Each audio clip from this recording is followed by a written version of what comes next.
और जिस तिलक उत्सव में हम लोग आए हैं तो मैं चाहूंगी 2 गाना हो जाए इस पे। हो कि मुहवा से अरे आगे लगारी ये सरो कहे लैला नसाड़ी हो। और मैं चाहूंगी किनु जी भरत जी आप लोग तीनों भी आ जाइए। काहे रुसल बड़ो आइए आइए कि लैला ना गाड़ी हो लैला ना गाड़ी कि लैला ना गाड़ी हो लैला ना गाड़ी। अच्छा लड़के के चाचा हैं, लड़के के चाचा डॉक्टर RVN पांडे जी की तरफ से पुरस्कार है शांति hospital doctor RVN Pandey ji की तरफ से पुरस्कार है। हाँ कि मुहवा से हो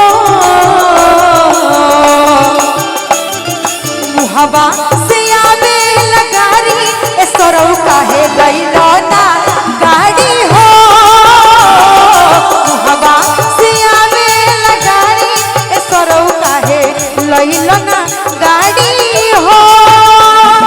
लैला ना गाड़ी हो लैला ना गाड़ी लैला ना गाड़ी हो लैला ना गाड़ी। हमारा दुआरा के हो का बड़ा सार कि हमारा दुआरा के इज्जत ले हलमारी ए सरो काहे लैला ना गाड़ी हो। मुहवा से आवे लगारी ए सरो काहे लैला ना गाड़ी हो।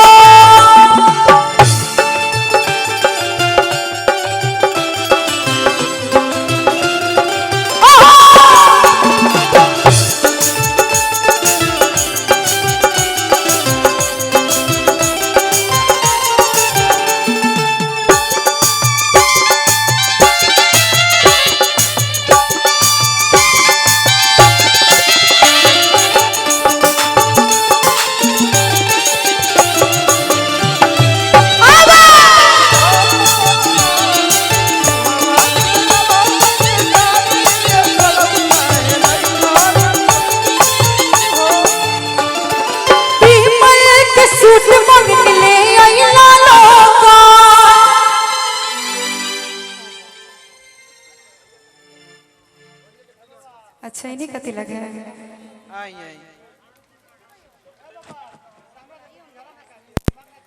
और जिनका तिलक है उनके लिए मैं दुल्हन कहना चाहूंगी काजी चैन उन्हें मिलल कि ना मोहंग चैन मिलल भारी तिलक चढ़ल ना बेरा खुशबनी नो सब सुखे मिल गइल सब सुख सब धन खाला लेकिन नजरी के सोझा कहे बका कि लैला ना गाड़ी हो लैला ना गाड़ी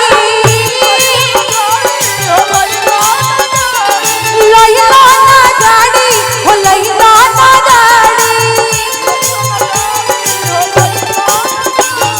दुआरा के हो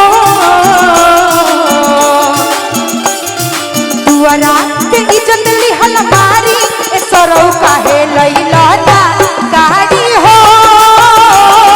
मुहवा से आवे लगारी ओ सरौ काहे लैला ना गाड़ी हो।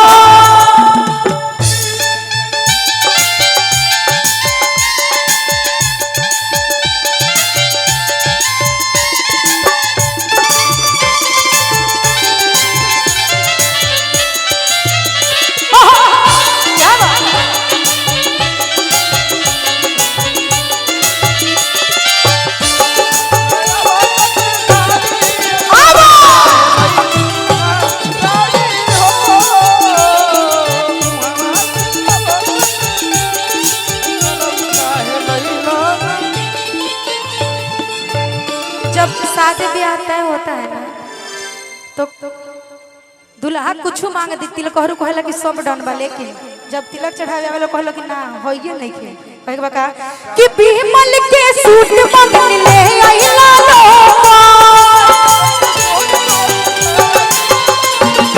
कोई रहे तब तो दिहला ना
ढोढ़ी के नीचे पहिर के घूमली साड़ी हो।